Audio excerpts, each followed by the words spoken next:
Hare Krishna, welcome to Satwik life style. இன்றைக்கி என்ன பார்க்க போகிறோன்னா, கிறிஸ்பியான மொறு மெதுவடை எப்படி செய்கிறதுன்னு சொல்லிட்டு பார்க்க போகிறோம். வாங்க ரெசிபிக்குள்ளே போகலாம். இதுக்கு தேவையான பொருள் பார்த்திங்கன்னா ஜஸ்ட் உரத் தால் அண்ட் மீதி சீசனிங் ஐட்டம்ஸ் தான். இந்த உரத் தால் உங்களுக்கு எவ்வளோ குவான்டிட்டி வடை வேணுமோ அதுக்கு தகுந்த மாதிரி நீங்கள் ஊற வச்சுக்கலாம். நான் 1.5 கப்பு போட்டு ஊற வச்சு 4 மணி நேரம் கழித்து தண்ணி இல்லாமல் கிரைண்டரில் போட்டு அரைச்சேன். அதுக்கப்புறம் சின்னதாக இஞ்சி, பச்சை மிளகாய், கருவேப்பிலை அண்ட் கொத்தமல்லி இதை கட் பண்ணி வச்சுக்கிட்டேங்க.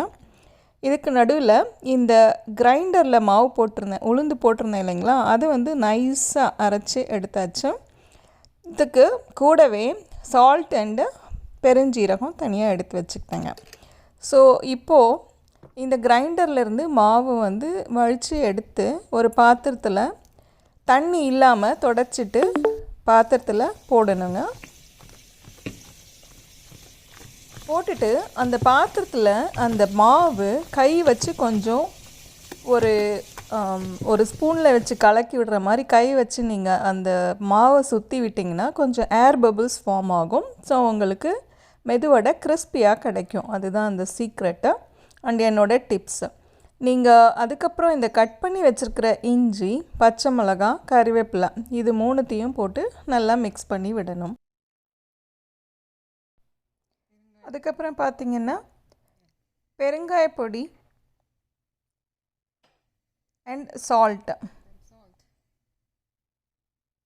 எவ்வளோ தேவையோ அந்தளவுக்கு அந்த மாவுக்கு தேவையான அளவுக்கு போட்டு மிக்ஸ் பண்ணிக்கோங்க. மிக்ஸ் பண்ணும்போது கொஞ்சம் சாஃப்டாக கலந்து விட்டிங்க அப்படின்னா மெதுவடை கொஞ்சம் ரொம்ப சாஃப்ட் அண்ட் கிறிஸ்பியாக இருக்கும். ஸோ அப்படியே சாஃப்டாக கிளறி விடுங்க. நான் பெருமாளுக்கு ஆஃபர் பண்ணுறதுனால கொஞ்சம் மிளகும் போட்டுப்பேன். நீங்கள் வேணும்னா மிளகு போட்டுக்கலாம், இல்லை வேண்டான்னா விட்டுடலாம். இது அடுத்த டிப்ஸுங்க. யூஸ்வலாக நான் வெறும் மிளகு மட்டுமே போட்டு கூட தனியாக பண்ணுவேன் ஒரு மெதுவடை. அது ரொம்ப பெருமாளுக்கு உகந்தது, படைக்கிறதுக்கு, சாமிக்கு நைவேத்தியம் பண்ணுறதுக்கு.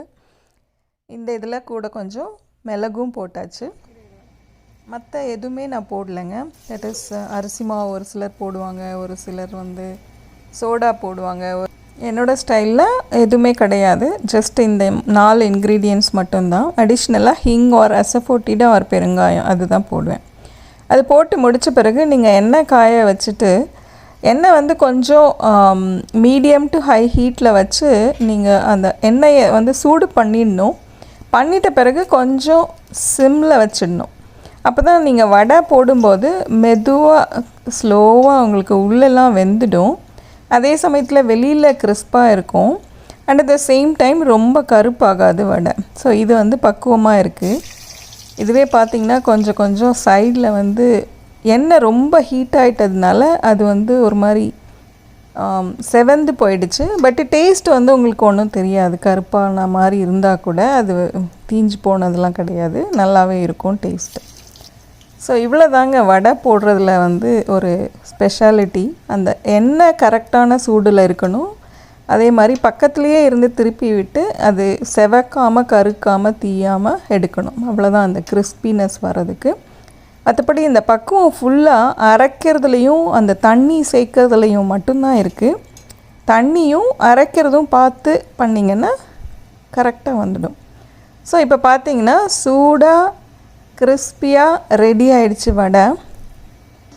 இதை நீங்கள் ஆயிலில் போட்டு எடுத்துட்டு ஒரு பேப்பர் டவலில் போட்டு ஆயிலெல்லாம் சோக் பண்ணி முடித்த பிறகு ட்ரான்ஸ்ஃபர் பண்ணலாம். இல்லை நான் இங்கே ஃபில்டரில் அப்படியே ட்ரான்ஸ்ஃபர் பண்ணிட்டேன். ஸோ இது கரெக்டாக எல்லா எண்ணெயும் வடிஞ்ச பிறகு இங்கேருந்து நீங்கள் இன்னொரு பாத்திரத்தில் ட்ரான்ஸ்ஃபர் பண்ணிக்கலாம். இதுதாங்க மெதுவடை செய்கிற ப்ரொசீஜர். இப்படித்தான் நான் செய்வேன். நீங்கள் எப்படி செய்வீங்கன்றதை வேணால் சொல்லுங்கள். I will try to follow that recipe and try to make it for you one day. இந்த மெதுவடையிலே நிறைய வேரியேஷன்ஸ் இருக்குங்க. ஒரு சிலர் ஒரு ஐட்டம்ஸ் ஆட் பண்ணுவாங்க. சில டைம் மிக்சிலேயே கூட இதை அரைச்சி பண்ணிடலாம்.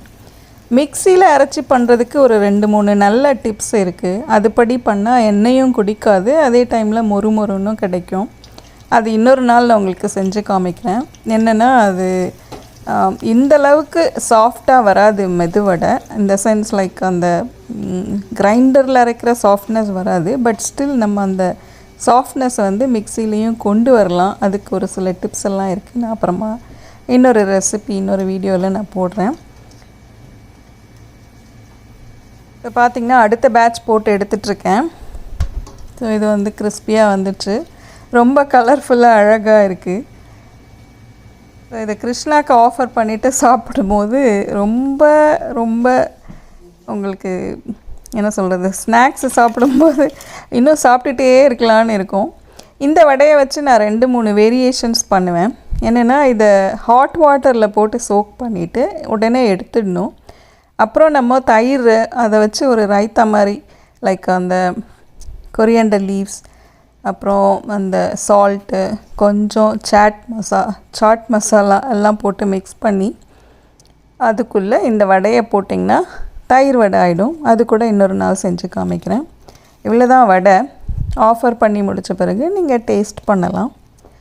நீங்களும் செஞ்சு பார்த்துட்டு எப்படி இருந்ததுன்னு சொல்லுங்கள். தேங்க்யூ ஃபார் வாட்சிங். Hope you enjoy the recipe. Please share, subscribe and comment. Hare Krishna.